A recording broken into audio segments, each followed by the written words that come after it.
કેમ છો વિદ્યાર્થી મિત્રો? જ્ઞાન લાઈવ યુટ્યુબ ચેનલ ઉપર આપ સર્વે વિદ્યાર્થી મિત્રોનું હું મિલન પટેલ હાર્દિક સ્વાગત કરું છું.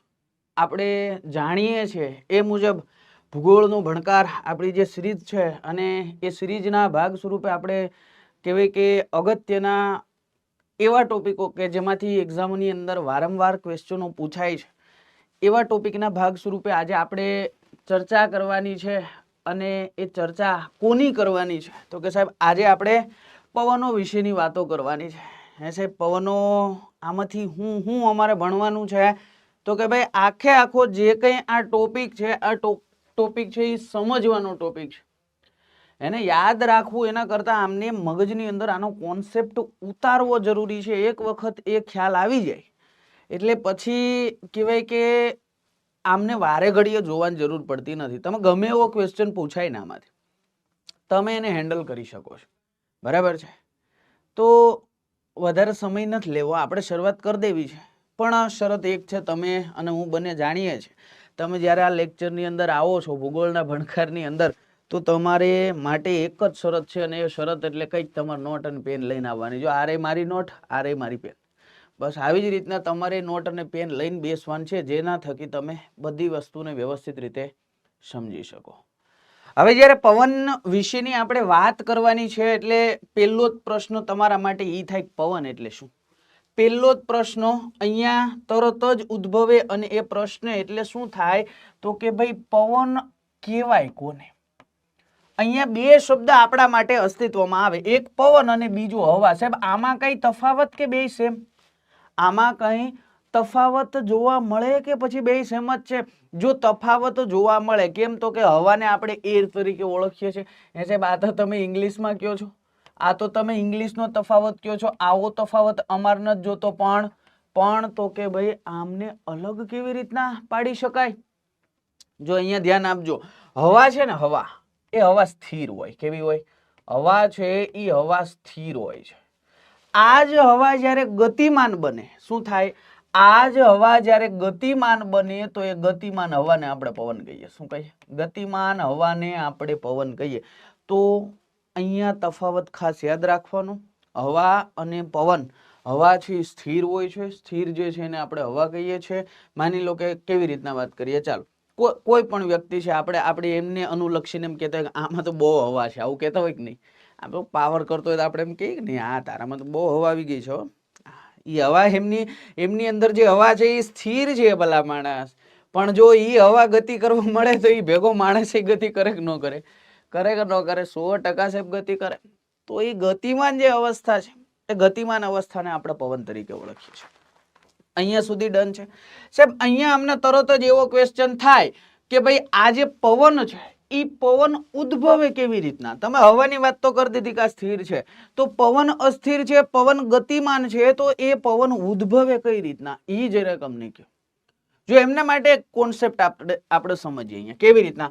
માની લો કે આ કોઈ પૃથ્વીની રચના છે, આ માની લો, અને એમની ઉપર તમે હું બંને જાણીએ છીએ કે સૂર્યના કિરણો સતત અને સતત પડે છે. આ કોઈ પણ ભાગ આપણે લીધો. હવે તમે અને હું અહીંયા એ તો ચોક્કસ કહી શકીએ ને કે ભાઈ આમાં આપણને શું જોવા મળશે તો કે આ બધી હવા છે અને હવા સ્થિર છે. શું છે? આ હવા સ્થિર છે. હવે અહીંયાથી સૂર્ય પોતાના કિરણો આ સપાટી ઉપર પાડતો હશે કે નહીં પાડતો હોય? સતત ને સતત. આવી જ રીતના અહીંયા પડતા હશે કે નહીં? હા સાહેબ 100% અહીંયા પડતા હશે, જો તમે જોઈ શકો છો. હવે સૂર્યના જે કિરણો છે, સૂર્યના કિરણોની અંદર ઉર્જા રહેલી હોય કે ન હોય સાહેબ? 100% આમની અંદર ઉર્જા રહેલી હોય. હવે આ સૂર્યના કિરણો તમે જુઓ સીધા અહીંયા પડે છે, આ વિસ્તારની અંદર સીધા પડે. શું થાય? સીધા પડે. હવે અહીંયા પડશે એટલે અહીંયા રહેલી હવા ગરમ થશે કે નહીં થાય? 100% સાહેબ અહીંયા રહેલી હવા ગરમ થાય. સૂર્યના કિરણોમાં ઉર્જા હોય કે ન હોય? ઉર્જા હોય છે. અને ઈ જો અહીંયા આ વિસ્તારની અંદર સીધા પડશે એટલે ગરમ થવાની. સાહેબ ગરમ તો અહીંયા નહીં થાય, ગરમ તો ન્યાય થશે. પણ સમજાવું છું, વેઇટ એન્ડ વોચ સમજાવું છું, બધો કોન્સેપ્ટ ક્લિયર થશે. અહીંયા સાંભળો, અહીંયા આ હવા ગરમ થઈ. હવે કોઈ પણ વસ્તુ ગરમ થાય એટલે વિસ્તૃત થાય. શું કીધું સાહેબ? ના ખબર પડી? તમને ગરમી લાગે તમે શું કરો? તો હા સાહેબ ખુલ્લા થઈ જાવ, આખા ખુલ્લા થઈ જાવ. હે ને? ખુલ્લા થઈ જાય કે નહીં? પવન આવવા દો એમ કહીએ કે નહીં? ગરમી થાય ત્યારે. મતલબ કોઈ પણ વસ્તુ જ્યારે ગરમીના સંપર્કમાં આવે છે ત્યારે એ વિસ્તૃત થાય. શું થાય? વિસ્તૃત થાય. મતલબ એના ઉપર જે પ્રેશર છે એ ઘટે. શું થાય? ઘટે છે. મતલબ જ્યારે તમારે યાદ રાખવાનું, જ્યારે હવા જે છે, હવા એ હવા ગરમીના સંપર્કમાં આવે. શેના? ગરમીના સંપર્કમાં આવે અથવા તો તાપમાનના સંપર્કમાં આવે ત્યારે આ હવાનું શું થાય? તો કે આ હવાનું વિસ્તૃતીકરણ થાય. શું થાય? વિસ્તૃતીકરણ થાય એટલે કે હવા ફેલાય. ટૂંકમાં કેવું હોય તો એવું કહેવાય કે હવા પાતળી થાય. સાહેબ નો સમજણ પડી? નો સમજણ પડી? લ્યો સમજણ વ્યવસ્થિત રીતે પડાવું.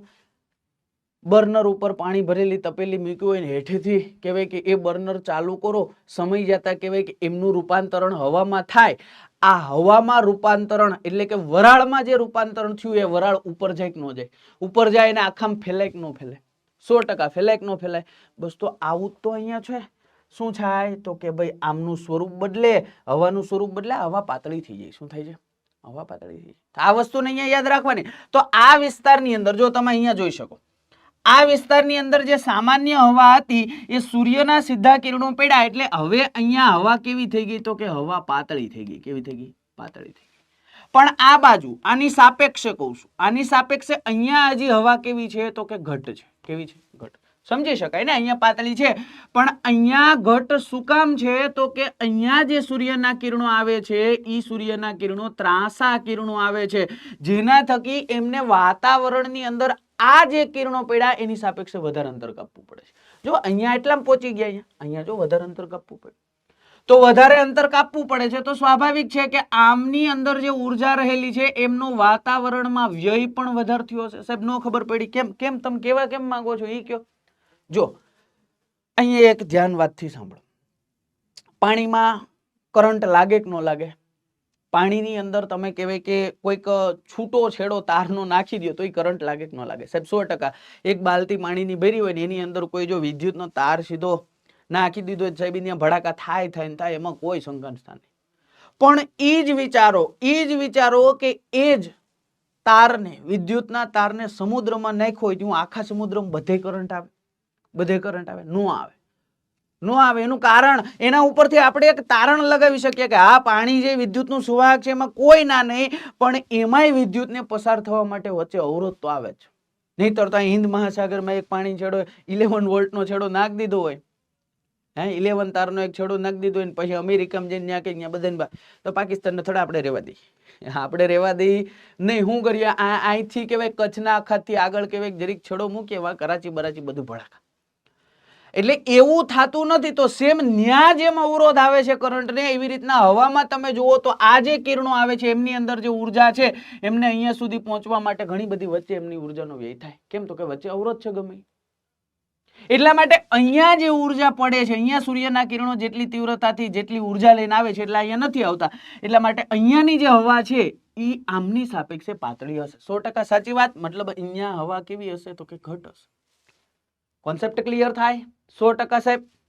હવે પરિસ્થિતિ કેવી બને? મેં તમને હમણાં જ કીધું, પાતળી હવા હોય એ ફેલાય. હવા ગરમ થાય એટલે ફેલાય. મતલબ આ હવા પાતળી છે. કેવી છે? આ હવા પાતળી છે.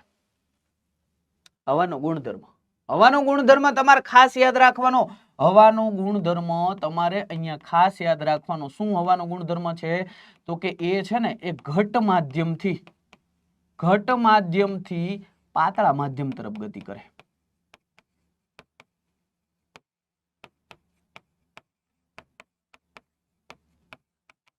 આ ખાસ મગજની અંદર બેઠાડી દેવાનું. તેમ કેમ ખબર પડે? ઘટ માધ્યમથી પાતળા માધ્યમ. આપણી ઘરે જે ફ્રીજ છે, ફ્રીજ શું આપણી ઘરે જે ફ્રીજ છે એ ફ્રીજની અંદર ફ્રીઝર હોય, પેલો બરફ રાખેલો હોય, ખબર? એ જુઓ ઘણી વખત તમે એમને ખોલશો ને તો અચાનક એમાંથી કહેવાય કે ધુવાડા બહાર નીકળશે. એ ગરમ નથી છતાંય બહાર નીકળશે. એમનું કારણ છે કે અતિશય ઠંડીના કારણે માધ્યમ ઘાટું થઈ ગયું છે. કેવું થઈ ગયું છે? માધ્યમ ઘાટું થઈ ગયું છે. જ્યારે તમે દરવાજો ખોલો છો ને ત્યારે એ બહાર કોના સંપર્કમાં આવે છે? તો કે પાતળા માધ્યમના, એમની સાપેક્ષ. એટલે તરત જ તમે જોવો એમાંથી બહાર આવવાનું ચાલુ થઈ દુવાડા. સેમ અહીંયા એવું જ થાય. વિદ્યાર્થી મિત્રો, આ ઘટ માધ્યમ છે, આ પાતળું માધ્યમ છે. અહીંયા તો કે ઘટ માધ્યમથી હવા પાતળા માધ્યમ તરફ જશે કે નહીં? જશે કે નહીં? મને જરાક કહી દો. ઘટ માધ્યમથી પાતળા માધ્યમ તરફ જશે કે નહીં? હા સાહેબ, જો આ ઘટ માધ્યમથી પાતળા માધ્યમ તરફ હવા ગઈ, દેખાય છે, સામે દેખાય છે. પરિણામે શું થશે તો કે આ પાતળી હવા છે ઈ પાતળી થઈ હતી, ઉપર થઈ હતી, આ બાજુ આવી હતી, આ બાજુ ગઈ હતી. ઘટ માધ્યમ અહીંયાથી અહીંયા ગયું એટલે અહીંયા પાછું કહેવાય પાતળું સર્જાણું, એમને બુરવા માટે પાછું આવ્યું.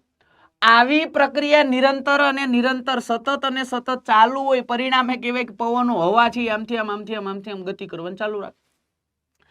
અને એ જ જે ગતિશીલ હવા છે, એ જ જે ગતિશીલ હવા છે એને આગળ જ આપણે થોડીક વાર પહેલા જ શું કીધું તો કે થોડીક વાર પહેલા જ આપણે પવન કીધું. એટલે તમને તરત જ એવો ક્વેશ્ચન પૂછાય, તરત જ તમને એવો ક્વેશ્ચન પૂછાય કે પવન ઉદ્ભવવાનું મુખ્ય કારણ શું છે, તો તમારે સીધું જ કહી દેવાનું નમો નારાયણ સૂર્યદેવ. શું આવશે? સૂર્યદેવ.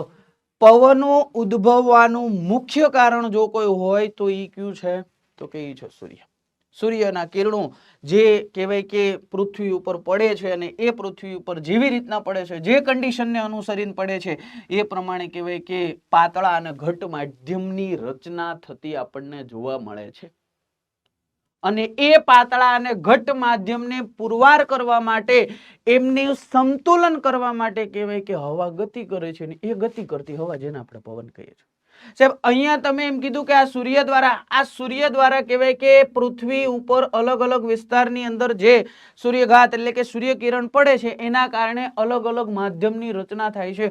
તો સાહેબ અમને એ તો જણાવો કે આ અલગ અલગ માધ્યમો પૃથ્વીની અંદર કેવી રીતના સર્જાય છે અને એમનાથી કેવા પ્રકારના પવનો ઉદ્ભવે છે, અમારે તો આ જાણવું છે. બરાબર, 100%. તો અહીંયા તમારે પેલા પવનો વિશેનો બેઝિક કોન્સેપ્ટ આ યાદ રાખવાનો છે. ક્યાંક ને ક્યાંક મુખ્ય જો કોઈ પરિબળ હોય પવનો ઉદ્ભવવા માટેનું તો એ સૂર્ય છે. એ વસ્તુને તમારે યાદ રાખવાની. પવનો હંમેશને માટે ઘટ માધ્યમથી પાતળા માધ્યમ તરફ ગતિ કરશે, આ વસ્તુને પણ તમારે યાદ રાખવાની. હવે તો કે હવે આપણે પૃથ્વી ઉપર જે કઈ અલગ અલગ વિસ્તારની અંદર જે કઈ પવનોનું નિર્માણ થયું છે એ શું કામ થયું છે અને કેવી રીતના થયું છે એમના વિશેની વાત કરીએ. જો આ આખી પૃથ્વી અહીંયા દર્શાવેલી છે, શું છે? આ આખી અહીંયા પૃથ્વી દર્શાવેલી છે. આ પૃથ્વી ઉપર તમે જુઓ તો અહીંયા આ જે કઈ પટ્ટો આપણે ભણી ગયા છે, આખા પટ્ટાને આપણે કયા નામથી ઓળખીએ છીએ તો કે આ આખા પટ્ટાને આપણે વિષુવવૃત્ત લાઈન તરીકે ઓળખીએ છીએ. 0 ડિગ્રી કહીએ આને. શું કહીએ? 0 ડિગ્રી પટ્ટો કહીએ. બ્રહ્માંડના ભાગરૂપે પૃથ્વી ચેપ્ટરની અંદર આપણે આમની વાત કરી છે વિષુવવૃત્ત વિશેની. બરાબર છે. તો આ વિષુવવૃત્તથી કહેવાય કે તમે અહીંયા એક વાતને ચોક્કસ કહી શકો, મારી સાથે બોલજો હા કે ના. આ વિષુવવૃત્તનો જે પટ્ટો છે એ વિષુવવૃત્તના પટ્ટાની અંદર સૂર્યના કિરણો 12 માસ લગભગ શબ્દ ઉપર ગૌર કરજો, લગભગ કેવા પડતા હોય છે તો કે સીધા પડતા હોય છે. લગભગ કેવા પડતા હોય? સીધા પડતા હોય. પરિણામે શું થાય તમને ખબર? જો આ જે વિસ્તાર છે એમની અંદર એટલે કે આ આખા પટ્ટાની અંદર સૂર્યના કિરણો સીધા પડતા હોવાથી અહીંયા વાતાવરણ હુંફાળું હોય, ગરમ હોય. એટલે તમે તરત જ કહી શકો સાહેબ ગરમ વાતાવરણ હોય એટલે હવા પાતળી હોય. હમણાં થોડીક વાર પહેલા જ વાત કરી, હવા કેવી હોય? પાતળી હોય. ડન છે? તો જો આ આખો વિસ્તાર છે ને, આ આખો પટ્ટો, જો આખો પટ્ટો, આ આખો પટ્ટો જે છે અહીંયા તમને વ્યવસ્થિત રીતે દર્શાવી દો એટલે ખબર પડશે. જો આખો પટ્ટો, આ આખો જે પટ્ટો છે ને એ પટ્ટાની અંદર દબાણ કેવું હોય તો કે સાહેબ હવા પાતળી હોય દબાણ હોય જ નહીં ને. હવા પાતળી હોય તો દબાણ ક્યાંથી હોવાનું એ તો તમે સમજી શકો. તો જો આ આખો પટ્ટો છે ને આપણે કેવો પટ્ટો કહેશું તો કે આને આપણે કહેશું વિષુવવૃત્તીય. કેવો? વિષુવવૃત્તીય લઘુદાબ પટ્ટો. કેવો? લઘુદાબ પટ્ટો. સાહેબ કેમ નામ પાડ્યું?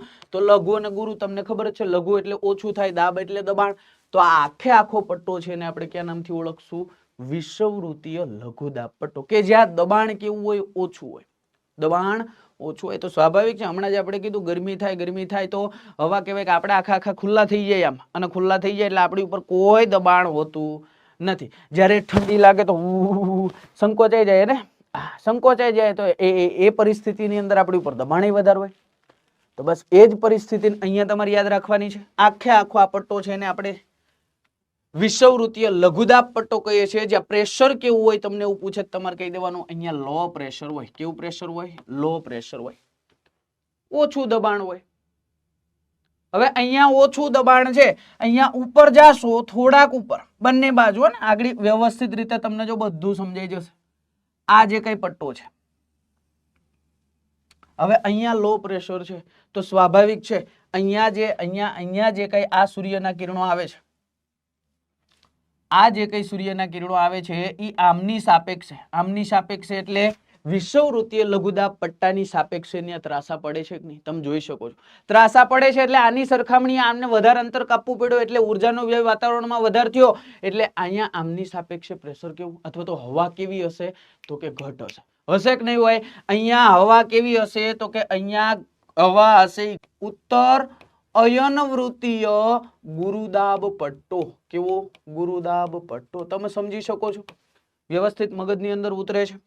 ક્યાંથી ક્યાં સુધીનો પટ્ટો છે તમને પૂછાય તો યાદ રાખવાનું 30 ડિગ્રી ઉત્તર અક્ષાંશથી લઈ અને 40 ડિગ્રી ઉત્તર અક્ષાંશ સુધીનો જે પટ્ટો છે એ પટ્ટાને આપણે ઉત્તર અયનવૃત્તીય ગુરુદાબ પટ્ટો કહેશું કે જ્યાં પ્રેશર કેવું હશે તો કે પ્રેશર હશે હાઈ પ્રેશર. કોની સાપેક્ષે તો કે આની સાપેક્ષે. કેમ તો કે અહીંયા સીધા કિરણો પડે છે, અહીંયા ત્રાંસા કિરણો પડે છે. ડન છે. હવે તો કે હવે તમે ને હું બંને જાણીએ છીએ આ જ કિરણોની વાત કરીએ, આ જ સૂર્યના કિરણોની વાત કરીએ, એને ધ્રુવ સુધી પહોંચવા માટે જો કેટલું અંતર કાપવું પડે. અહીંયા આ ધ્રુવનો વિસ્તાર છે ને આખે આખો જો અહીંયા દર્શાવી દો, આ આખે આખો ધ્રુવનો વિસ્તાર છે તો અહીંયા સુધી પહોંચવા માટે એને કેટલું અંતર કાપવું પડે. મતલબ તો કે આની સરખામણીએ આ જે કઈ વિસ્તાર છે ત્યાં સુધી પહોંચવા માટે તો સૂર્યના કિરણો કહેવાય કે બહુ જાજો એવો અવરોધનો સામનો કરવો પડે ભલા માણસ. એટલા માટે અહીંયા કહેવાય કે સૂર્યના કિરણોનો પ્રતાપ નહિવત જોવા મળે છે અને એટલા જ માટે આપણે કહીએ છીએ ને આ ધ્રુવીય જે પ્રદેશ છે, આ ધ્રુવીય પ્રદેશ કેવો છે તો કે એ બર્ફીલો પ્રદેશ છે. અહીંયા આપણને સૌથી વધારે બરફ જ જોવા મળે. હવે તમે જાણો છો ભાઈ, જ્યાં બરફ હોય જ્યાં ઠંડીનું પ્રમાણ હોય ત્યાં દબાણ કેવું હોય તો કે દબાણ વધારે હોય. સાહેબ દબાણ કેવું હોય તો કે દબાણ વધારે હોય, એને આપણે હાઈ પ્રેશર કહીએ. અને હાઈ પ્રેશરનો આ વિસ્તાર જેને આપણે ક્યાં નામથી ઓળખશું તો કે એને આપણે ઓળખશું ધ્રુવીય, ઉત્તર ધ્રુવીય. કેવો ઉત્તર ધ્રુવીય ગુરુદાબ પટ્ટો. કેવો ઉત્તર ધ્રુવીય ગુરુદાબ પટ્ટો. તો આ વસ્તુ પણ તમારે યાદ રાખવાની કે આ વિસ્તારનો ભાગ છે તો કે 80 ડિગ્રી ઉત્તર અક્ષાંશથી લઈ અહીંયા 80 ડિગ્રી ઉત્તર અક્ષાંશથી લઈ અને 90 ડિગ્રી ઉત્તર અક્ષાંશ સુધીનો જે ભાગ છે ને આપણે ઉત્તર ધ્રુવીય ગુરુદાબ પટ્ટા તરીકે ઓળખશું. ચાલો ડન છે અહીંયા સુધીની વાત. આવી જ રીતના તમે વચ્ચે જુઓ તો અહીંયા એક પટ્ટાની વાત કરીએ. આ પટ્ટો એટલે કયો તો કે સાહેબ આ પટ્ટો એટલે બીજો એ કઈ નહીં, આ પટ્ટો એટલે 60 ડિગ્રી ઉત્તર અક્ષાંશથી લઈ અને 70 ડિગ્રી ઉત્તર અક્ષાંશ સુધીની વાત કરીએ તો સ્વાભાવિક છે અહીંયા હાઈ પ્રેશર છે, અહીંયા હાઈ પ્રેશર છે. બધી જગ્યાએ હાઈ પ્રેશર ન હોય. અને આમની સરખામણીએ જુઓ અહીંયા જે સૂર્યના કિરણો પડે છે એ સૂર્યના કિરણો અને અહીંયા જે સૂર્યના કિરણો પડે છે બંને જગ્યાએ હાઈ પ્રેશરનું સર્જન થયું. તો બધે હાઈ પ્રેશર હોય તો પવનનું નિર્માણ જ ન થાય. એટલે આ બંનેની સાપેક્ષે આ જે મધ્યનો વિસ્તાર છે ત્યાં તમને કેવું પ્રેશર જોવા મળે છે તો કે ત્યાં આપણને લો પ્રેશર જોવા મળે છે. કેવું પ્રેશર જોવા મળે છે?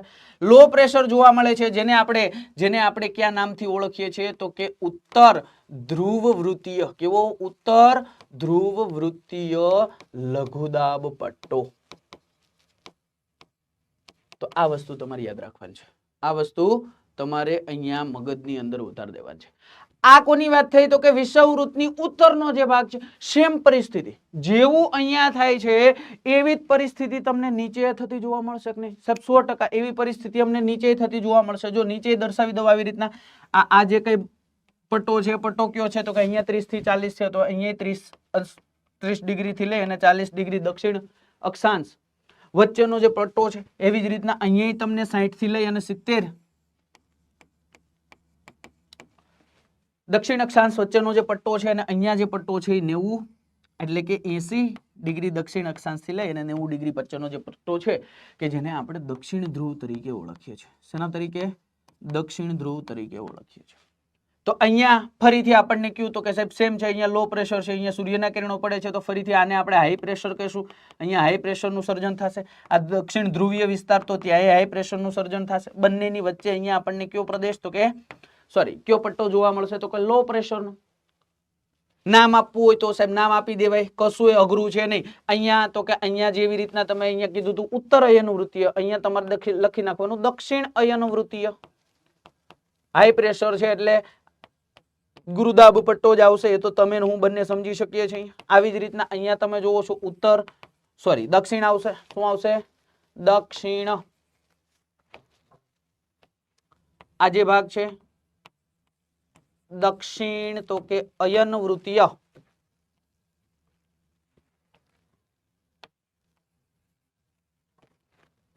દક્ષિણ ધ્રુવ વૃત્તીય પટ્ટો લો પ્રેશર છે એટલે કેવું આવશે? તો કે લઘુદાબ આવશે. લઘુદાબ પટ્ટો. અને આવી જ રીતના અહીંયા તમે આવશો એટલે આ કયો છે? તો કે દક્ષિણ ધ્રુવીય ગુરુદાબ પટ્ટો. સાહેબ આ સમજાવવાનું કારણ શું? આ બધું શું કામ લખ્યું તમે? તો કે હવે જ નક્કી થશે પવન ક્યાંથી કેમ વહે. હવે જ અહીંયા આપણે નક્કી કરીશું કે પવન સાહેબ પૃથ્વી ઉપર કઈથી કઈ દિશામાં કયા વિસ્તારની અંદર વાય છે. જો કેવી રીતના? તો કે મેં તમને એવું કીધું તું કે જે પવન છે એ પવન અથવા તો હવાની વાત કરીએ તો હવા છે એ હાઈ પ્રેશર થી લો પ્રેશર તરફ ગતિ કરે. આવું કીધું તું કે નહીં હમણાં થોડીક વાર પહેલા? તો કે હા સાહેબ 100% કીધું તું. તો માની લો અહીંયા આ જે કઈ લો પ્રેશર છે આ લો પ્રેશર ને પુરવાર કરવા માટે પવનો આવશે અથવા તો લો પ્રેશર ને સમેટવા માટે પવનો આવશે. એ પવનો ક્યાંથી આવશે? તો કે હાઈ પ્રેશર તરફથી આવશે. ક્યાંથી આવશે? હાઈ પ્રેશર તરફથી આવશે. એનો મતલબ એવો કે આ પવનો આવી રીતના ગતિ કરશે કે નહીં કરે? આ પવનો હાઈ પ્રેશર થી લો પ્રેશર તરફ આવશે કે નહીં આવે? 100% સાહેબ આ હાઈ પ્રેશર થી લો પ્રેશર તરફ આવશે. આવી જ રીતના અહીંયા આમ થાય કે નહીં? આ થાય. પણ અહીંયા ખાસ યાદ રાખજો પૃથ્વી પોતાની ધરી ઉપર પણ ફરે છે. પૃથ્વી પોતાની ધરી ઉપર પણ ફરે છે. એ ધરી ભ્રમણના કારણે અહીંયા એક બળનું નિર્માણ થાય છે. એ બળ જેને આપણે કહીએ છીએ કોરિયોલિસિસ બળ. કેવું? કોરિયોલિસિસ બળ. સાહેબ ના ખબર પડી તમે શું કહો છો? અમદાવાદની અંદર રિવોલ્વિંગ હોટલ છે, તમે ગયા કે નહીં? આ સાહેબ 100% જઈ આવ્યા. જો એમની અંદર કહેવાય કે આવી રચના તમને ક્યાંક જોવા મળતી હોય, આ આખી હોટલ હોય અને આ આખી હોટલ હોય એમાં એક વચ્ચે ટેબલ હોય ને ટેબલ ફરતું હોય. આ ટેબલ શું થતું હોય? આ ટેબલ ફરતું હોય. એ ટેબલના ફરવાના કારણે કહેવાય કે આખું કહેવાય કે 360 ડિગ્રી આપણે અમદાવાદનો નજારો જોઈ શકતા હોય. પણ એ જે ફરવાની ગતિ છે એમનું રિમોટ જો આપણી હાથમાં આવી જાય ને આપણે એમને 100 કિલોમીટર પ્રતિ કલાકની ઝડપે કહેવાય કે એમને કરી દે તો પછી એ બોલા વેઇટર ને કાકા ને કાકી ને બધા ઉડે કે ન ઉડે? કાંઈ હરખું દેખાય નહીં, ન દેખાય. આ જ બળ અહીંયા કહેવાય કે થાય ભાઈ. આ એ જ કોરિયોલિસિસ બળ. જો પૃથ્વી પોતાની ધરી ઉપર ફરે છે, આપણે આમાં ચાલુ હોય તો સીધા ચાલવા માટે થોડુંક ત્રાસું ચાલવું પડે. એનું કારણ છે કે પૃથ્વી અતિશય ઝડપથી ગોળ ગોળ ફરી રહી છે. એના કારણે કહેવાય કે એ બળનો સામનો કરવો પડે. શું કરવું પડે? એ બળનો સામનો કરવો પડે. અને એ બળનો સામનો કોને કરવો પડે છે? આ પવનોને, આ હવાની ગતિશીલ જે હવા છે એને કરવો પડે છે. એટલા માટે અહીંયા યાદ રાખજો પરિસ્થિતિ કેવી નિર્માણ થાય તો કે આ જે પવનો છે એ આવી રીતના ગતિ કરતા નથી. સાહેબ આવી રીતના ગતિ નથી કરતા તો કેવી રીતના ગતિ કરે છે? તો જો અહીંયા ધ્યાન આપજો. આ હાઈ પ્રેશર થી ઉત્તર ગોળાર્ધમાં અહીંયા જે કઈ પવનો છે એ જ્યારે લો પ્રેશર તરફ એટલે આ વિસ્તારની અંદર ગતિ કરે છે ને ત્યારે પોતાની જમણી બાજુ ફંટોળાય છે. અને જમણી બાજુ ફંટોળાવાનું એકમાત્ર કારણ જો કોઈ હોય તો એ કયું છે? તો કે પેલું કોરિયોલિસિસ બળ છે. બરાબર છે? તો હાઈ પ્રેશર થી લો પ્રેશર તરફ જો આવી રીતના પવનો ગતિ કરે, જો આવી રીતના આર્યા પવનો સ્વાભાવિક છે સાહેબ 100%. આ ચોક્કસ પવનો હોય. આ હંમેશને માટે પૃથ્વી ઉપર આવી રીતના આ વિસ્તારમાં પવનો વાતા હોય ને વાતા જ હોય. જેના થકી આવા પવનોને આપણે કાયમી પવનો કહીશું. કેવા પવનો કહીશું? કાયમી પવનો કહીશું. તો આ વસ્તુને યાદ રાખજો. સેમ દક્ષિણ ગોળાર્ધમાં આવું થતું હશે તો કે દક્ષિણ ગોળાર્ધની અંદર કોરિયોલિસિસ બળના કારણે પવનો પોતાની ડાબી બાજુ ફંટોળાય છે. જો પવનો અહીંયાથી ઉભા તમે જોઈ શકો છો, એમની ડાબી બાજુ એટલે આ થશે, આ ડાબી બાજુ ફંટોળાય છે. એટલે આવી રીતના ક્યાંક ને ક્યાંક પવનોની ગતિ જોવા મળે.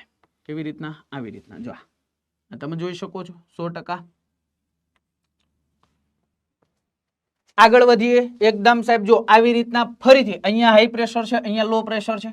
પવનો હાઈ પ્રેશર થી લો પ્રેશર તરફ જશે તો અહીંયા શું થશે તો કે ઉત્તર ગોળાર્ધની અંદર જે પવનો ઉદ્ભવે છે એ આગળ વધતા પોતાની જમણી બાજુ ફંટોળાય છે.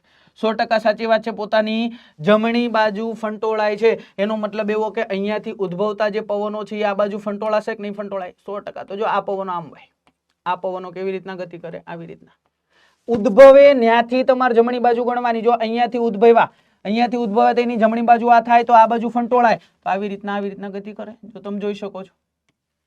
આવી જ રીતના સેમ અહીંયા એવું થશે, હાઈ પ્રેશર અહીંયાથી ઉદ્ભવેલા પવનો પોતાની જમણી બાજુ ગતિ કરે, સોરી પોતાની ડાબી બાજુ ફંટોળાય, તો જો આવી રીતના ફંટોળાય. જેમના માટેનું એકમાત્ર કારણ તો શું છે, તો એ પેલું કોરિયોલિસિસ બળ છે. તો આવી રીતના પવનો ગતિ કરે. ફરીથી અહીંયા તમે આવો, અહીંયા આવો, આ ધ્રુવીય પ્રદેશ છે. ધ્રુવીય પ્રદેશ બોલે તો હાઈ પ્રેશર તરફથી લો પ્રેશર, જો મેં હમણાં જ કીધું પોતાની જમણી બાજુ કહેવાય કે ફંટોળાય છે ઉત્તર ગોળાર્ધની અંદર. તો આવી રીતના આ પવનો જો આમ ગતિ કરે. સેમ અહીંયા તમે જુઓ તો આ લો પ્રેશર છે અને હાઈ પ્રેશર તરફ પવનો આવશે, એટલે ફરીથી કહેવાય કે જો આવી રીતના આખા પવનો છે હાઈ પ્રેશર થી લો પ્રેશર તરફ ગતિ કરશે. આવી રીતના આ જે કઈ પવનો છે એ અહીંયા ખાસ યાદ રાખજો, આ કાયમી પવનો છે. હંમેશને માટે પૃથ્વી ઉપર આવી રીતના પવનોની ગતિ તમને થતી જોવા મળે છે. ચોખ્ખું તમને પૂછાય કે ઉત્તર ગોળાર્ધની અંદર પવનો મુખ્યત્વે કઈ દિશામાંથી ઉદ્ભવે છે, તો જો તમે જોઈ શકો છો ઉત્તર ગોળાર્ધની અંદર ઉદ્ભવતા મોટા ભાગના પવનો આ હોય તોય ભલે ને આ હોય તોય ભલે ઉત્તર પૂર્વ દિશામાંથી ઉદ્ભવે છે. ક્યાંથી ઉદ્ભવે છે, જો તમે કહી શકો ને, આ રહી દિશાઓ, અહીંથી ઉદ્ભવે ઉત્તર પૂર્વ, આ રે ઉત્તર, આ રે પૂર્વ, ઉત્તર પૂર્વ દિશામાંથી ઉદ્ભવે છે અને દક્ષિણ પશ્ચિમ દિશા તરફ ગતિ કરે છે. સેમ ક્વેશ્ચન વિધાન સ્વરૂપે તમને એવો તરત જ પૂછી નાખે, પૂછવું હોય તો કેવો હતો કે દક્ષિણ ગોળાર્ધમાંથી પવનો કઈ દિશામાંથી ઉદ્ભવે છે, તો આ રે દક્ષિણ ગોળાર્ધ અને આ દક્ષિણ ગોળાર્ધ ઉપર તમે અહીંયા જુઓ પવનો અહીંથી ઉદ્ભવે છે, મતલબ દક્ષિણ પૂર્વ દિશામાંથી ઉદ્ભવે છે. તો આ વસ્તુને યાદ રાખવાની. કાયમી પવનો છે, કેવા છે? કાયમી પવનો છે. તો અહીંયા ખાસ તમારે યાદ રાખવાનું, મુખ્યત્વે તમને પવનોના પ્રકાર પૂછે તો મુખ્યત્વે એવી જ રીતના ધ્રુવ નજીકનો ભાગ છે કે જ્યાં લો પ્રેશર છે તો લઘુદાબ પટ્ટો, અને આવી જ રીતના ધ્રુવીય પ્રદેશ છે કે જ્યાં પ્રેશર વધારે છે તો ગુરુદાબ પટ્ટો. આવું તમે દક્ષિણમાં જોવો છો. એટલે નામ કસાય અઘરા નથી, ખાલી યાદ રાખવાનું છે કે પવનો હાઈ પ્રેશર થી લો પ્રેશર તરફ સદૈને માટે ગતિ કરતા જોવા મળે. તો આ વસ્તુ મગજમાં ઉતાર દેવાની છે. ચાલો ડન છે અહીંયા સુધી. અહીંયાથી સેજ આગળ વધશું. આ પવનોનો કોન્સેપ્ટ છે. પૃથ્વી ઉપર પવનો ક્યાંક ને ક્યાંક આવી રીતના વાતા તમને જોવા મળે છે. ચાલો હવે આવશે પવનોના પ્રકાર. એમની અંદર આપણે પહેલો જ પ્રકાર શું લખશું, તો કે પહેલો જ પ્રકાર અહીંયા આપણે લખશું કાયમી પવનો. કાયમી પવનો હમણાં જ કીધું, દરેકના નામે લખાવીશ ક્યાં છે કેવા પવનો. ડન છે. ચાલો ત્યાર પછી આવશે કેવા, તો કે મોસમી પવનો. અને ત્રીજો પ્રકાર પડશે જેને આપણે કહીએ છીએ સ્થાનિક પવનો. કેવા? સ્થાનિક પવનો. સાહેબ શું છે કાયમી પવનોની તમે વાત કરો છો, તો જો અહીંયા જે કઈ પવનો છે, આ જે કઈ પવનો, આ પવનો કાયમી પવનો છે. તમે અહીંયા જોઈ શકો છો આ વિસ્તારની અંદર વાતા પવનો, જો આ જે કઈ મધ્યનો ભાગ છે અહીંયા વાતા જે કઈ પવનો છે એ પવનો પૂર્વ દિશા તરફથી ઉદ્ભવીને આવતા હોય એવું જણાય છે, જેના થકી આ જે કઈ પવનો છે એને આપણે પૂર્વીય પવનો કહીએ. કેવા? પૂર્વીય પવનો તરીકે ઓળખીએ. આ પવનો, જો આ પવનો પશ્ચિમ દિશામાંથી ઉદ્ભવતા હોય એવું તમને મને દેખાય છે, તો આ પવનોને આપણે પશ્ચિમિયા પવનો કહીએ. કેવા? પશ્ચિમિયા પવનો કહીએ છીએ. અને આ જે પવનો છે એ તમે જોઈ શકો છો ધ્રુવીય પ્રદેશમાંથી ઉદ્ભવે છે, જેના થકી એને આપણે ધ્રુવીય પવનો કહીએ છીએ. કેવા? ધ્રુવીય પવનો કહીએ છીએ. સેમ આવું જેવું ઉત્તર ગોળાર્ધમાં જેવું અહીંયા થાય એવું જ અહીંયા થાય. તમે જુઓ છો આ કહેવાય ક્યાંક ને ક્યાંક પૂર્વ દિશામાંથી, જો દક્ષિણ પૂર્વ દિશામાંથી ઉદ્ભવતા એવું દેખાય છે, તો આ પવનોને પૂર્વીય પવનો કહેવાય. આ પવનો તમે જુઓ ક્યાંક ને ક્યાંક કહેવાય કે ઉત્તર પશ્ચિમ દિશામાંથી ઉદ્ભવે છે, એટલે આપણે એમને કેવા પવનો કહીએ છીએ, તો કે પશ્ચિમિયા પવનો કહીએ છીએ. અને આ ધ્રુવ પ્રદેશમાંથી ઉદ્ભવે છે, દક્ષિણ ધ્રુવમાંથી, તો એને આપણે કેવા પવનો કહીએ છીએ? ધ્રુવીય પવનો કહીએ છીએ. મતલબ કાયમી પવનોના કેટલા પ્રકાર છે? કાયમી પવનોના 3 પ્રકાર છે. એ 3 પ્રકાર એટલે ક્યાં ક્યાં, તો કે સાહેબ એ ત્રણેય પ્રકારને અમે અહીંયા લખશું. એકને કહેશું અમે પૂર્વીય પવનો, એકને કહેશું અમે પશ્ચિમિયા પવનો, અને એકને કહેશું અમે ધ્રુવીય પવનો. તો આ વસ્તુને તમારે યાદ રાખવાની છે. કાયમી પવનોના 3 પ્રકાર છે અને એ 3 પ્રકાર શેના આધારે પડ્યા છે તો કે પવન ઉદ્ભવે છે કઈ દિશામાંથી ને બસ એના આધારે એમના આપણે નામ પાડી દીધા છે. બાકી કશું અઘરું છે ન. બેસે મગજની અંદર બેસે. તો આ કાયમી પ્રકારો વિશેની વાત થઈ ગઈ. હવે આગળ આવશે મોસમી પવનો. કેવા? મોસમી પવનો. મોસમી પવનો એટલે બીજું કાંઈ નહીં, મોસમી. મોસમી ઉપરથી તમે અહીંયા સમજી શકો મોસમની વાત થાય છે. મોસમ એટલે શું તો કે મોસમ એટલે બીજું કાંઈ નહીં, ઉનાળો હોય, શિયાળો હોય કે પછી ચોમાસું હોય. આમની અંદર વાતા જે પવનો છે ને એમને આપણે મોસમી પવનો કહીએ કે એવા પવનો જે ઋતુ પ્રમાણ વાતા. જેમ કે એક્ઝામ્પલ આપીને સમજાવું. જો એક્ઝામ્પલ આપીને સમજાવું. આ આપણું ભારત છે.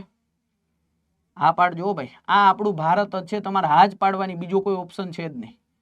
આ શું છે તો કે આ આપણું ભારત છે. હવે ઉનાળાની પરિસ્થિતિ હોય, ઉનાળાની પરિસ્થિતિ ત્યારે કહેવાય કે તમે હું બંને જાણીએ સૂર્યના કિરણો કર્કવ ઋતુ ઉપર સીધા પડતા હોય, મતલબ ભારત ઉપર સીધા પડતા હોય એટલે આખો જે પ્રદેશ છે એ કેવો હોય તો કે આખો પ્રદેશ ગરમ હોય. ગરમ હોય એટલે ઉનાળાની અંદર અહીંયા હવા કેવી હોય તો કે હવા પાતળી હોય. કેવી હોય? હવા પાતળી હોય. આ જ પાતળી હવાને પુરવાર કરવા માટે અથવા તો એનું સંતુલન કરવા માટે પવનો તમે હું બંને જાણીએ છીએ સમુદ્ર તરફથી વાતા હોય. શું કામ સાહેબ સમુદ્ર તરફથી વાતા હોય તો કે ભાઈ આ જમીન છે અને આ પાણી છે તો જમીનની સરખામણીએ પાણી ઠંડુ હોય કે ન હોય? ખાસ યાદ રાખવાનું હોય જ ભાઈ. જો જમીન તપે સૌથી ઝડપથી અને ઠંડી ઝડપથી થાય. સામે પાણી તો કે સામે પાણી છે એ તપે ધીમે ધીમે અને ઠરે ધીમે ધીમે. જમીન ઉપર તમે જોવો સૂર્યપ્રકાશ પડતો ને જમીન તરત ગરમ થઈ જાય. સમુદ્ર કહેવાય કે ધીમે ધીમે ગરમ થાય.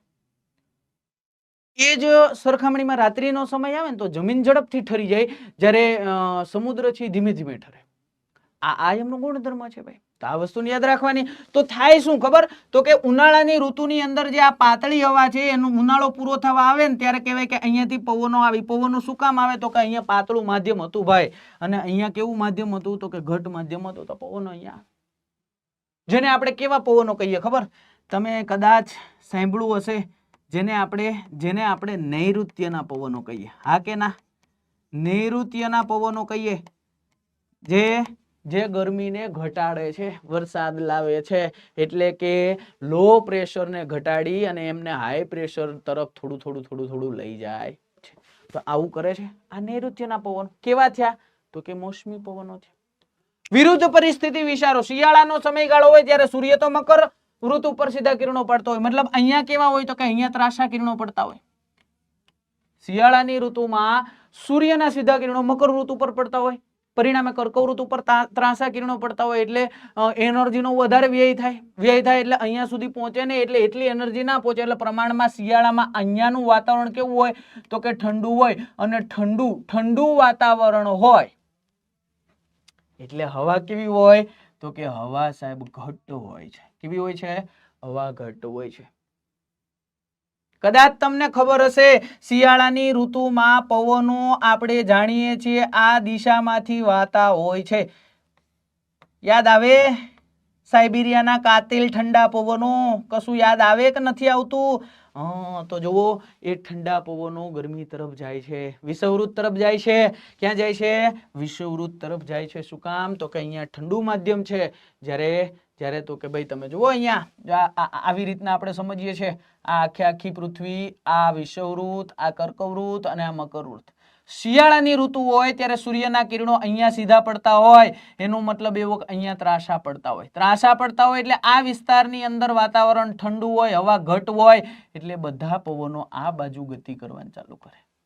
આ ખાલી શિયાળામાં જ થાય, મોસમ અનુસાર જ થાય, એટલા માટે આપણે એને મોસમી પવનો કહીએ. જેને આપણે કેવા પવનો કહીએ તો કે એને આપણે ઈશાન કોણીય પવનો કહીએ છીએ. કેવા? ઈશાન કોણીય પવનો કહીએ છીએ. આવા પવનો છે. આ વસ્તુને તમારે યાદ રાખવાની. શિયાળા અને ઉનાળાની અંદર વાતા જે પવનો છે એમને આપણે મોસમી પવનોનો દરજ્જો અથવા તો મોસમી પવનો તરીકે ઓળખીએ છીએ.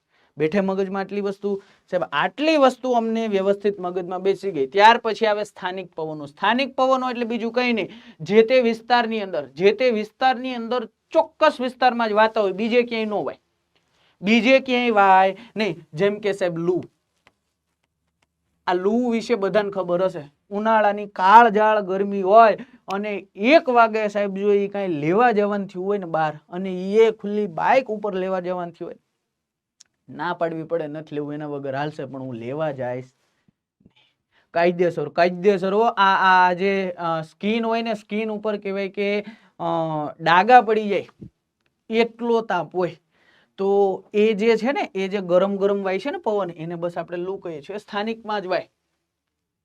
જ્યારે ઉનાળો ભારતની અંદર હોય ત્યારે બધે ઉનાળો ના હોય. આ સ્થાનિક લૂ સૌથી વધારે ભારતમાં રાજસ્થાન વિસ્તારની અંદર હે ને, રણનો જે વિસ્તાર છે, ગુજરાતનો જે ભાગ છે, મધ્યપ્રદેશનો જે ભાગ છે, ત્યાં વધારે વાય. પણ તમે ઉનાળામાં કદાચ જમ્મુ કાશ્મીરમાં જાવ તો ત્યાં લૂ તો નો જ વાય, લૂ તો નો જ વાય. એટલે આ કેવા છે, આ સ્થાનિક છે. કોઈ એક દેશની અંદર, કોઈ પ્રોપર વિસ્તારની અંદર જ વાતા હોય, તો આવા પવનોને સ્થાનિક પવનો કહે છે. બીજા કોઈ એક્ઝામ્પલ ખરા? આ ઘણા બધા એક્ઝામ્પલ છે, આપણે એને સમજવાના છે. અહીંયા લખાવી પણ દઉં. જો ચિનુકના પવનો છે, આ ચિનુક નામના પવનો પણ સ્થાનિક પવનો છે. આ સિવાય ફોએન નામના પવનો છે, લખતા જાજો જોડે જોડે. આ સિવાય તો કે ભાઈ મિસ્ટ્રલ નામના પવનો છે. આ સિવાય તો કે બોરા નામના પવનો છે. આ સિવાય તમને પૂછે તો તમારે યાદ રાખવાનું સિરક્કો નામના પવનો છે. આ બધા કેવા પવનો છે? તો કે સ્થાનિક પવનો છે. આ વસ્તુને યાદ રાખજો. તમને પૂછે હર્મટન, કેવા હર્મેટન નામના પવનો છે, તો આ એ કેવા છે? સ્થાનિક પવનો છે. બધી પરિસ્થિતિઓને આપણે સમજવાના છે, બધા સ્થાનિક પવનોને પણ આપણે સમજવાના છે. ડન છે? અહીંયા સુધી મગજમાં ઉતાર દો. પહેલા વ્યવસ્થિત રીતે જોઈ લ્યો, એકવાર નોટની અંદર લખી નાખો, પછી આપણે આગળ વધીએ છીએ પાછા. ચાલ, હવે આવશે કાયમી પવનો. આ કાયમી પવનો વિશેની આપણે વાત કરી દીધી. કોને કાયમી પવનો કહે છે? પૂર્વીય પવનો છે, પશ્ચિમીય પવનો છે અને ધ્રુવીય પવનો છે, જેને આપણે ભૂખંડીય પવનો તરીકે પણ ઓળખીએ છીએ. શેના તરીકે? ભૂખંડીય પવનો તરીકે પણ ઓળખીએ છીએ. આ પવનો યાદ રાખવાના છે, બરાબર છે? પવનોના, કાયમી પવનોના પ્રકાર કેટલા છે મેં તમને આગળની સ્લાઇડમાં સમજાવી દીધું વ્યવસ્થિત રીતે. ચાલો આગળ વધીએ. એટલે મોસમી પવનોની વાત કરી દીધી. 2 પવનો આવશે. ક્યાં? તો કે ભાઈ ઉનાળાના મોસમી પવનો અને શિયાળાના મોસમી પવનો. આ બંનેના નામે કહી દીધા. આ નૈઋત્યના પવનો કહીએ છીએ આપણે આને અહીંયા, અને આ જે પવનો છે એને આપણે ઈશાન કોણીય પવનો પણ કહીએ છીએ. તો આ વસ્તુને મગજની અંદર ઉતાર દેવાની છે. આગળ વધશું એટલે સ્થાનિક પવનો આવશે. સ્થાનિક પવનોની અંદર ઘણી બધી પરિસ્થિતિનું નિર્માણ થાય. કેવી પરિસ્થિતિનું નિર્માણ થાય? તો કે મુખ્યત્વે 2 પરિસ્થિતિ હોય. જો એક સ્થાનિક પવનોની અંદર રાત્રિનો, પેલા દિવસનો સમયગાળો લઈએ, ચાલો પછી રાત્રિનો સમયગાળો લઈએ.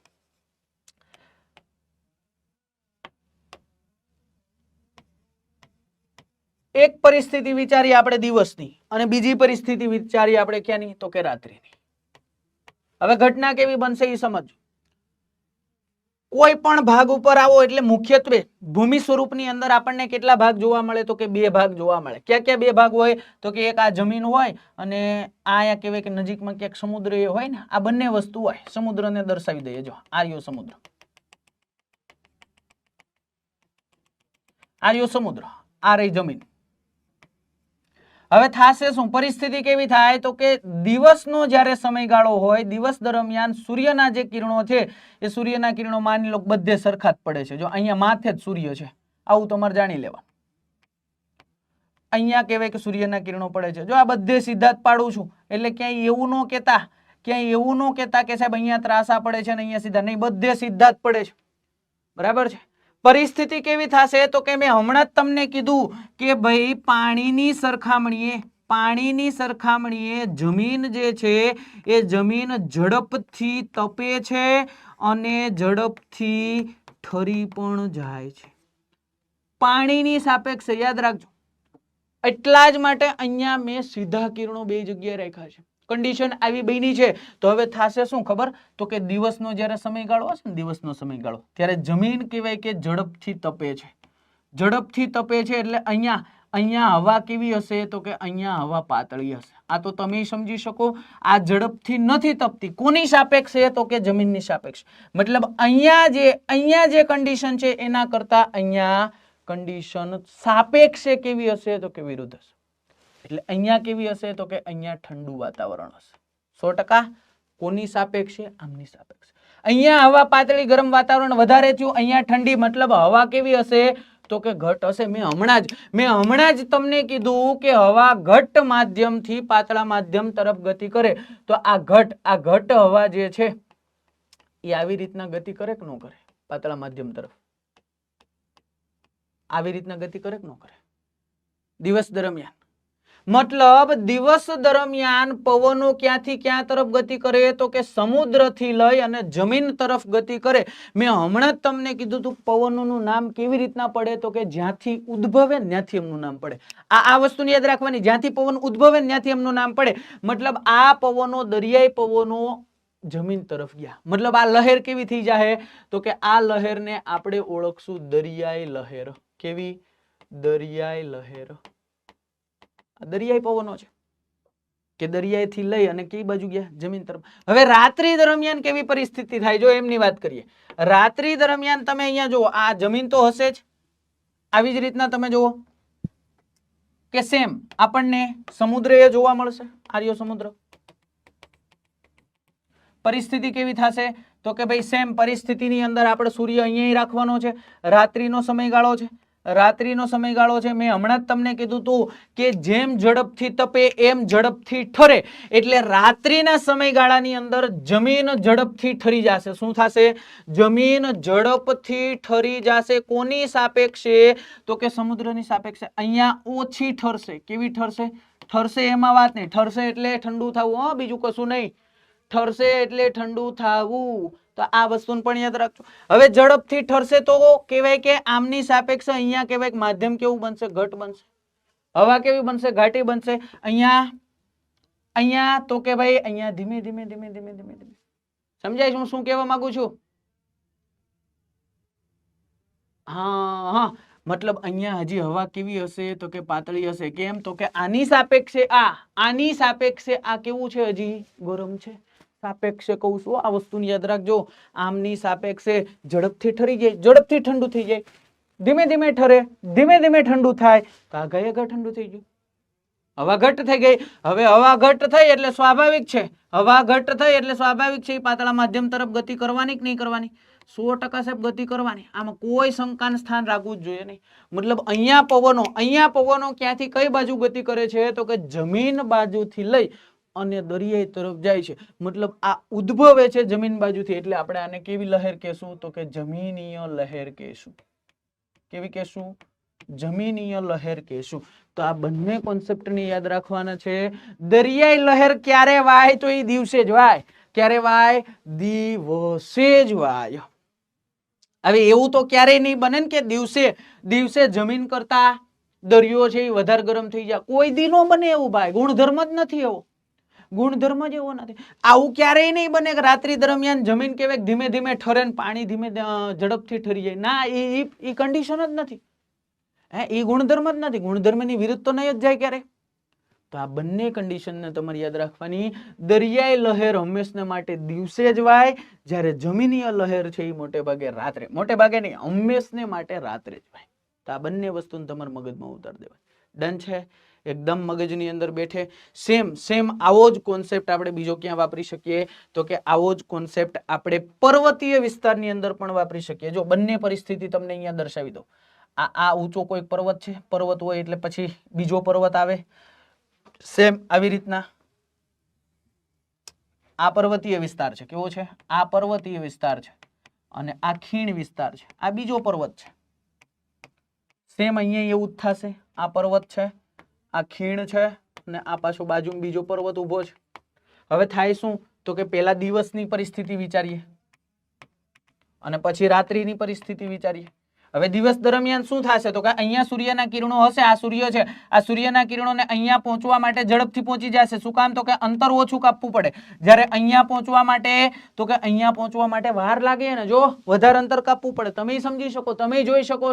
હવે વધારે અંતર કાપવું પડે તો આ ઝડપથી ગરમ થાય કે આ ઝડપ સોરી આ પહેલા ગરમ થાય કે આ પહેલા ગરમ થાય? તો કે સાહેબ એ તો સ્વાભાવિક વાત છે ને, જ્યાં પહેલા સૂર્યના કિરણો પડતા હોય ને ઓછું અંતર કાપવું પડતું હોય એ પહેલા ઝડપથી ગરમ થઈ જાય. મતલબ અહીંયા તો કે અહીંયા દિવસ દરમિયાન કહેવાય કે ઘટ માધ્યમ હશે 100%. કોની સાપેક્ષે તો કે આ પર્વતીય વિસ્તારની સાપેક્ષે. મતલબ અહીંયા થશે શું તો કે આ પવનો જે છે ને એ ઉપર તરફ જવાનું ચાલુ કરશે. મેં હમણાં જ કીધું ને ઘટથી પાતળા તરફ જાય તો સેમ આ બાજુ એવું થશે. તો દિવસ દરમિયાન પર્વતીય વિસ્તારની વાત આવે તો યાદ રાખવાનું આ જે લહેર છે એને આપણે કેવી લહેર કહીએ તો કે ખીણની લહેર કહીએ. ખીણની લહેર કહીએ. શું કામ તો કે પવનો જ્યાંથી ઉદ્ભવે ત્યાંથી નામ પડે. આવી જ રીતના બીજી પરિસ્થિતિ રાત્રિની થાય. આ ઝડપથી ગરમ થઈ ગયું હતું દિવસે, આ ધીમે ધીમે ગરમ થયું હતું તો ઝડપથી ગરમ થઈ ગયું હતું, ઝડપથી ઠંડુ એ થશે ને, ઝડપથી ગરમ થઈ ગયું હતું ઝડપથી ઠંડુ એ થશે. સમજી શકો છો અહીંયા? તો એમની સાપેક્ષે અહીંયા કેવું હશે? અહીંયા ઘટ માધ્યમ હશે, અહીંયા પાતળું માધ્યમ હશે. ફરીથી વિચારો આ ઘટ માધ્યમથી પાતળા માધ્યમ તરફ ગતિ કરે કે ન કરે? પવનો ગતિ કરે કે ન કરે? કરે. આ રાત્રિનો સમયગાળો છે અને પર્વત તરફથી પવનો આવ્યા એટલે આપણે આને કેવી કહેશું તો કે પર્વતીય લહેર. કેવી લહેર કહેશું? પર્વતીય લહેર. તો આ વસ્તુ તમારા મગજમાં ઉતરવી પડે. ડન છે ને? ચાલ, આ બંને કન્ડિશનને અહીંયા ધ્યાને રાખવાની. આ સ્થાનિક પવનો છે. કેવા છે? આ સ્થાનિક પવનો છે. જ્યાં પર્વતોનું અને ખીણનું નિર્માણ થતું હોય ત્યાં જ આવા પવનો વાતા હોય. સમુદ્રમાં પત્તમ જો ત્યાં આવા પવનો વાતા હોય. વિષુવવૃત્તીય પવનોની અંદર વિષુવવૃત્તીય વિસ્તારની અંદર આવા પવનો વાતા હોય નહીં. આ સ્થાનિક પવનો છે. આગળની કન્ડિશનની વાત કરી તો આગળની કન્ડિશન પણ કેવી તો કે આ સ્થાનિક છે. આ કેવી છે? સ્થાનિક છે. આપણે સ્થાનિક સાહેબ કેમ ખબર પડે? જો આ ભારતનો આખો વિસ્તાર હોય તો આ જે કઈ પવનો છે આ પવનો આ જે દિવસ રાત્રિની વાત કરી આ વિસ્તારમાં જ હોય, આ વિસ્તારમાં જ હોય. પછી અહીંયા ક્યાંય ન હોય. કેમ તો કે બાજુમાં ક્યાંય સમુદ્ર જ નથી, બાજુમાં ક્યાંય સમુદ્ર છે જ નહીં.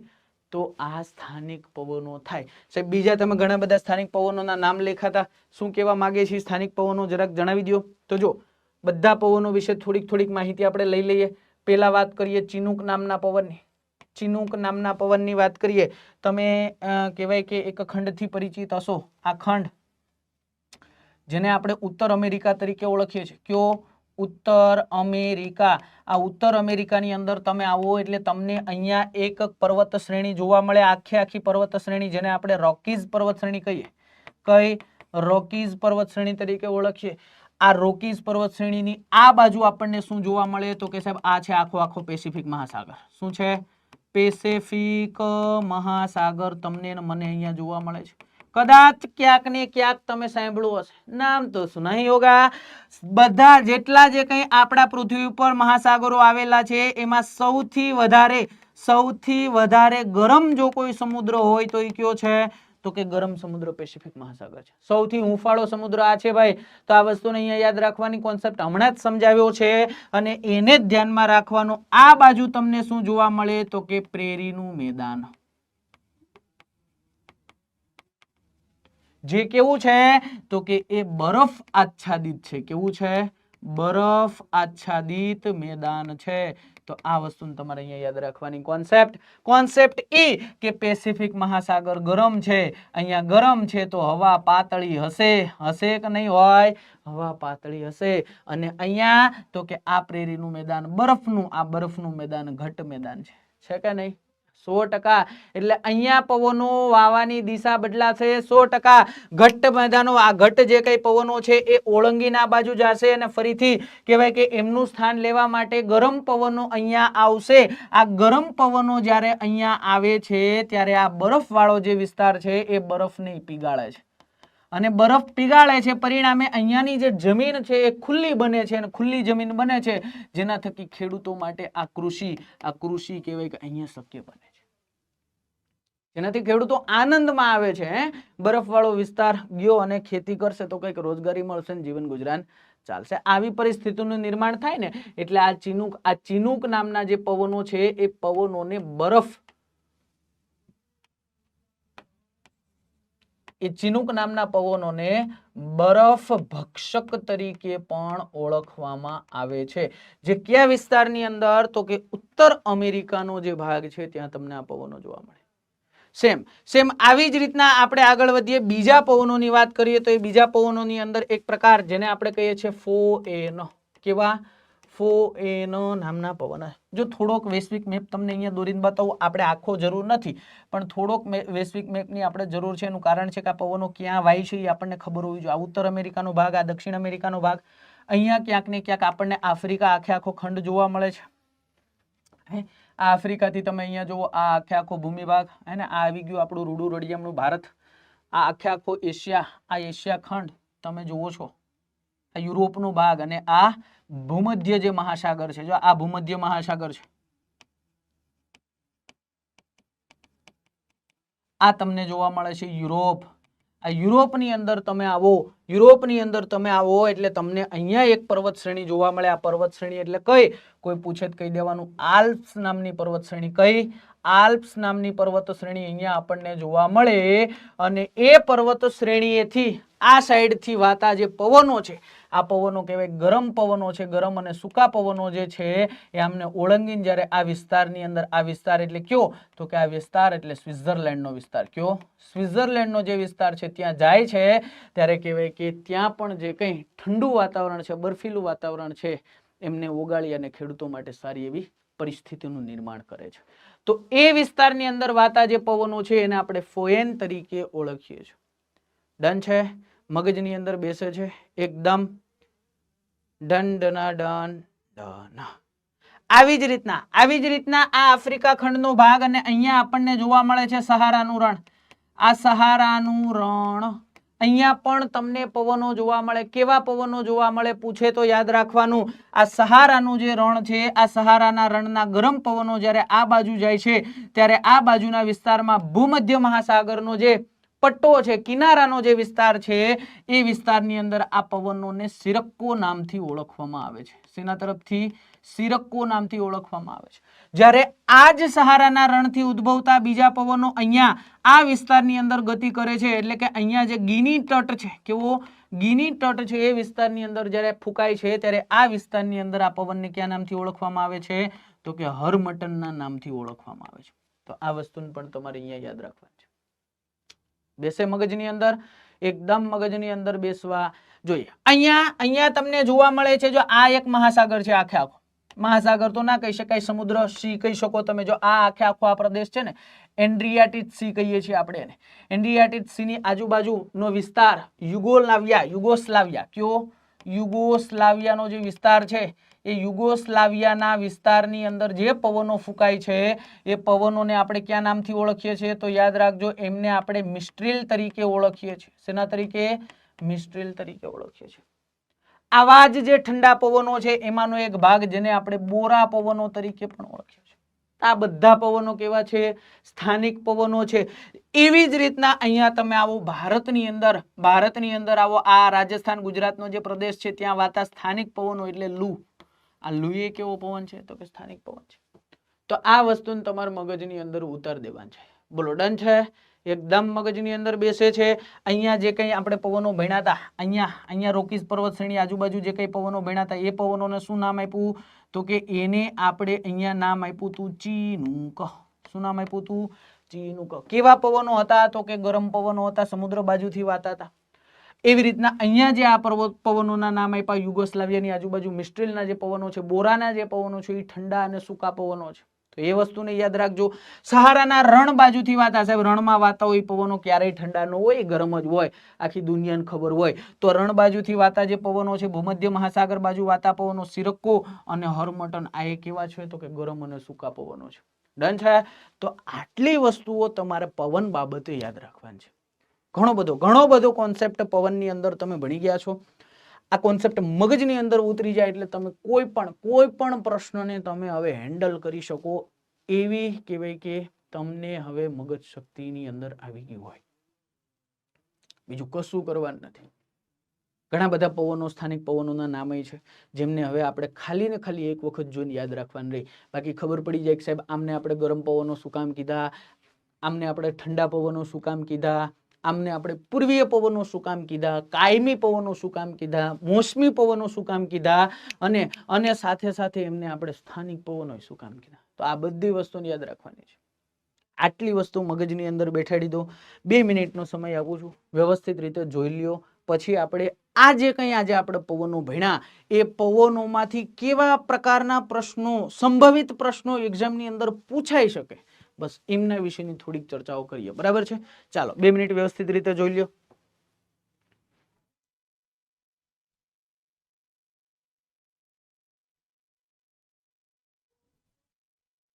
ચાલો તો હવે જોઈએ કેવા કેવા પ્રકારના પ્રશ્નો આપણને પૂછાઈ શકે. પેલો પ્રશ્ન જો, નીચેનામાંથી કયા વિસ્તારમાં લઘુદાબ પટ્ટો રચાય છે? લઘુદાબ પટ્ટો, જો લઘુદાબ પટ્ટો એટલે તમે અહીંયા સમજી શકો કોની વાત કરીએ છીએ, તો કે લઘુ એટલે ઓછું થાય, એટલે લો પ્રેશર હોવું જોઈએ. શું હોવું જોઈએ?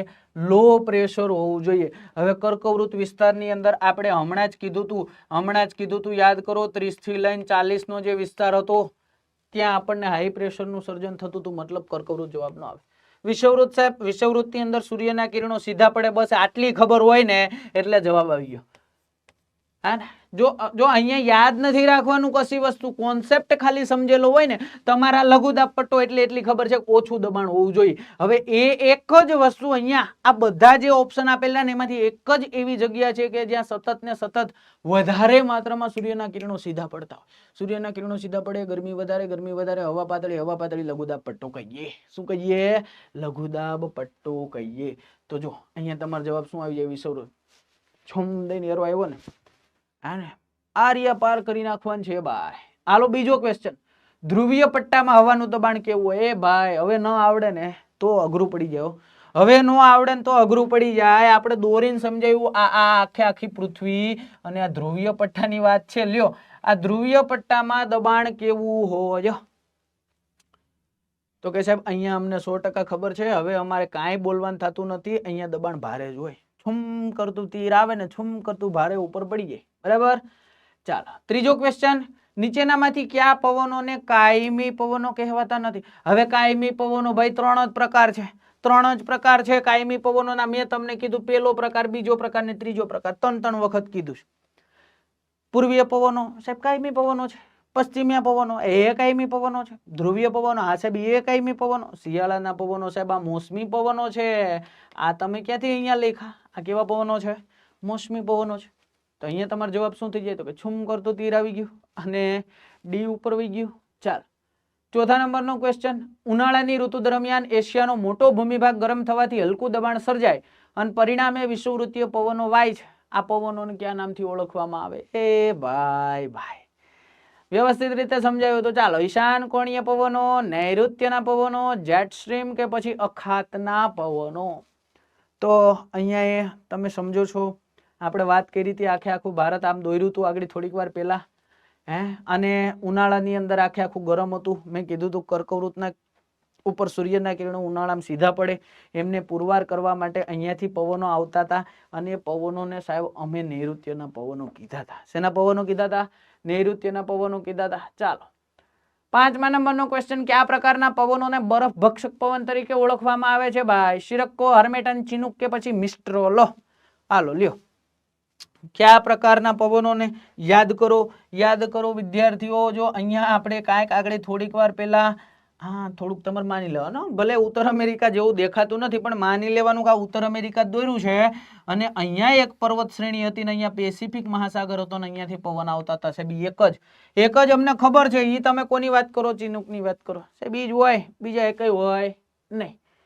હાલો 6થા નંબરનો ક્વેશ્ચન, સ્વિટ્ઝરલેન્ડમાં વાતા ગરમ અને સૂકા પવનો કયા નામથી ઓળખાય છે? હમણાં જ કીધું હતું યુરોપની અંદર જે આલ્પ્સ પર્વત શ્રેણી છે ત્યાંથી વાતા જે પવનો છે ગરમ અને સૂકા પવનો, ખેડૂતો માટે ફાયદાકારક એવા ફોયન નામના પવનો છે. ચાલ દિવસ દરમિયાન સમુદ્ર અને જમીન ઉપરના તાપમાનમાં કેવો તફાવત જોવા મળે છે? લ્યો આ એક કોન્સેપ્ટ સમજાવી દીધો છે. દિવસ દરમિયાન સમુદ્ર અને જમીન ઉપરના તાપમાનમાં કેવો તફાવત જોવા મળે છે? જમીનનું તાપમાન વધુ હોય, સમુદ્રનું તાપમાન વધુ હોય, બંને જગ્યાએ તાપમાન સરખું હોય, ચોક્કસ કહી ન શકાય. સ્વાભાવિક છે સાહેબ, દિવસની વાત કરી હોય જમીનનું તાપમાન વધારે જ હોવાનું છે ને, જમીનનું તાપમાન વધારે જ હોય ભાઈ. ચાલો 8મા નંબરનો ક્વેશ્ચન, કાયમી પવનોને નીચેના પૈકી કયા નામથી ઓળખવામાં આવતા નથી? મતલબ આમાંથી 3 નામ એવા છે જેને આપણે કાયમી પવનો કહીએ છીએ અને એક નામ એવું છે જેને આપણે કાયમી પવનો નથી કહેતા. સાહેબ ખાલી પેલી નજર મારી હોય ને તોય ખબર પડી જાય કે આ પવનોનો બીજો પ્રકાર છે. મતલબ આ કાયમી પવનોના નામ છે. યાદ રાખી લેજો, કાયમી પવનોને પ્રચલિત પવન પણ કહેવાય, એને ગ્રહ્ય પવનો પણ કહેવાય અને એને ભૂમંડલીય પવન પણ કહેવાય છે.